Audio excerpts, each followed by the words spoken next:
लेकर झारखंड की सियासत में इन दिनों चर्चा गर्म है। हम बात कर रहे हैं मॉब लिंचिंग बिल की। मॉब लिंचिंग बिल एक बार विधेयक पारित कर राज्यपाल के पास भेजा गया था। राज्यपाल रमेश बैस ने उसे वापस कर दिया था। एक बार फिर राज्य सरकार की तैयारी है मॉब लिंचिंग बिल को राज्यपाल के पास भेजने की। और सत्र से पहले सर्वदलीय बैठक का आयोजन किया गया, जिसमें स्पीकर के साथ सीएम हेमंत सोरेन और कई दलों के प्रतिनिधि शामिल हुए। और ज्यादा जानकारी के लिए इस वक्त हमारे साथ हमारे सहयोगी मदन जुड़े हुए हैं। सीधे चलेंगे उनके पास। मदन, सर्वदलीय बैठक हुई और सबसे बड़ी बात इस बार सत्र में चर्चा इस बात को लेकर है कि जो मॉब लिंचिंग बिल है उसका इंतजार विपक्ष भी कर रहा है।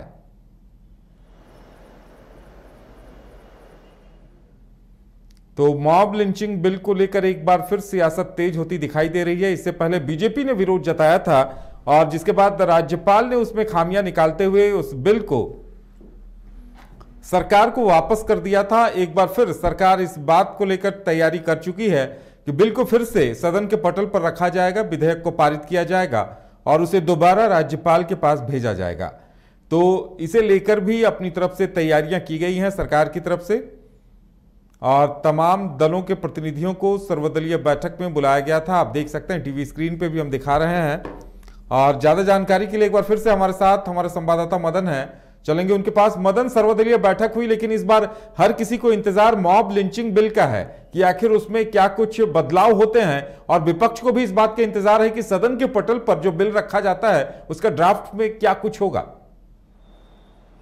बिल्कुल, देखिए, लंबे समय से झारखंड में कई बिल ऐसे आए जो विधानसभा से पारित हुए और उसे राजभवन तक भेजा गया, लेकिन वहां पर कई संशोधन के लिए वापस फिर सरकार को भेज दिया गया। तो ऐसे में अब विधानसभा के द्वारा सरकार ने एक नई नीति बनाई है जिसके तहत जो मूल रूप से जो एक तरह से हिंदी और अंग्रेजी संस्करण में दोनों भेजे जाते थे, अब सरकार ये चाह रही है कि हिंदी संस्करण ही विधानसभा में जो पटल पर रखा जाता है और जो पारित होता है उस विधेयक को ही हम हिंदी संस्करण को ही राजभवन भेजें। स्पीकर ने आज पूरी जानकारी देते हुए कहा कि ये जो है विधानसभा में हिंदी संस्करण ही सदन पटल पर रखे जाते हैं, तो ऐसे में उसे हम अगर राजभवन तक भेजते हैं तो राजभवन में उतने संसाधन होते हैं कि उन्हें अंग्रेजी में भी ट्रांसलेट कर देखा जा सकता है। तो ऐसे में अब ये एक रास्ता निकाला गया है सरकार के द्वारा, ताकि ये जो कई बिल इसको लेकर के वापस कर दिए गए थे कि हिंदी में कुछ और लिखे हुए हैं कुछ और अंग्रेजी में कुछ और लिखे हुए हैं, तो ये अब त्रुटियां नहीं देखने को मिलेगी। लेकिन अब कई महत्वपूर्ण जो विधेयक हैं वो इस बार फिर से मानसून सत्र में सरकार संशोधन के साथ लाने की कोशिश कर रही है, तो इससे पहले ये मामले जो हैं सामने आए।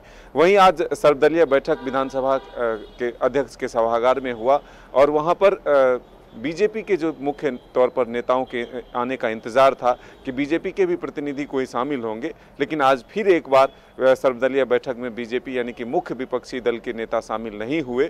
तो इस पर भी सवाल उठे हैं कि अभी से अगर बीजेपी के तेवर तल्ख हैं तो सदन के भीतर भी सरकार को घेरने के लिए और जो ज्वलंत मुद्दे हैं उसको तेवर के साथ उठाएगी बीजेपी।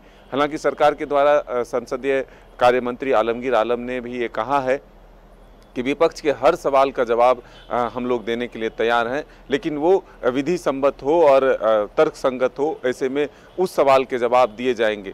वहीं विधानसभा के अध्यक्ष ने ये कहा है कि सदन को उपयोगी बनाने का भरसक कोशिश किया जाएगा।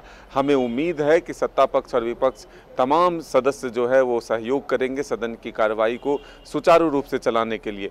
ऐसे में गतिरोध अगर होते भी हैं तो उसे सुलझाने की कोशिश की जाएगी। सरकार से विपक्ष के सवालों का जवाब दिलवाया जाएगा, उन्हें संतुष्ट कराया जाएगा, ताकि जो ये छोटे सत्र हैं उसका अधिक से अधिक उपयोग हो सके और राज्य के जन कल्याणकारी योजनाओं को और उनके मामलों को सदन के पटल पर उठाया जा सके और उसका निदान ढूंढा जा सके। तो ऐसे में अब देखना होगा कि 28 जुलाई से 4 अगस्त तक चलने वाले मानसून सत्र में बीजेपी के तेवर जो हैं वो कैसे रहते हैं, तल्खी रहते हैं या फिर नरम होते हैं, ये आने वाला वक्त बताएगा। लेकिन एक संकेत जरूर ये देखने को मिला है कि जिस तरह से नेता प्रतिपक्ष का मामला फिलहाल विधानसभा में क्लियर नहीं हुआ है, तो उसको लेकर के बीजेपी ने आज सर्वदलीय बैठक का बहिष्कार किया। हालांकि कल जब विधायकों की बैठक होगी, सत्ता पक्ष और विपक्ष दोनों की भी अलग अलग बैठक होगी, तब उस समय ये पता चलेगा कि आखिर बीजेपी ने क्यों इस सर्वदलीय बैठक का बायकॉट किया, यानी कि उसमें शामिल नहीं हुए। तो ये तब जाकर पता चलेगा। लेकिन दोनों तरफ से रणनीति बनाई जाएगी। सत्ता पक्ष विपक्ष के सवालों का जवाब देगी, तो विपक्ष सवालों से सरकार को घेरने की कोशिश के लिए रणनीति बनाएगी। चलिए मदन, हमारे साथ जुड़ने के लिए और तमाम जानकारी देने के लिए आपका बहुत बहुत धन्यवाद। तो देखना दिलचस्प होगा कि रणनीति क्या होती है सत्ता पक्ष की और विपक्ष की। और वहीं सबसे दिलचस्प बात यह रहेगी कि मॉब लिंचिंग बिल को लेकर ड्राफ्ट में क्या कुछ बदलाव किए जाते हैं और राज्यपाल के पास जब भेजा जाता है तब क्या होता है। लेकिन उससे पहले इंतजार इस बात का होगा कि जब सदन के पटल पर रखा जाता है तो बदलाव क्या कुछ सामने आते हैं। फिलहाल हमारे साथ इतना ही, हमें दीजिए इजाजत और आप देखते रहिए न्यूज़ 22 को। नमस्कार।